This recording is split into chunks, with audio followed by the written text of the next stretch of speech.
नमस्कार शेतकरी मित्रांनो, शेतीविषयक विविध माहितीसाठी मला उपज ॲप वर फॉलो करा। शेतकरी मित्रांनो, येत्या जून मध्ये आपण जी पेरणी करणार आहोत त्यावेळेस जे बियाणं आपण पेरणार आहोत तर त्याला आपल्याला बीज प्रक्रिया करणं खूप महत्त्वाचं आहे। ऑलरेडी आपण कोणतेही संकरित बियाणं घेतलं तर त्याला कीटकनाशक किंवा बुरशीनाशकची बीज प्रक्रिया करून आलेली असते, पण आपल्या जमिनीमध्ये पेरल्यानंतर जोमदार वाढ होण्यासाठी, उगवून आल्यानंतर मर होऊ नये म्हणून आपल्याला बीज प्रक्रिया करणं खूप गरजेचे आहे।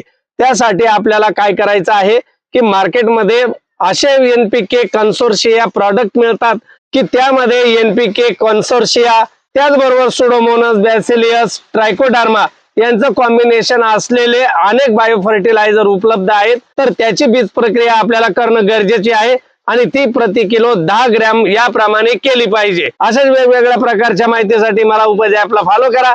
भेटूया पुन्हा, तोपर्यंत नमस्कार।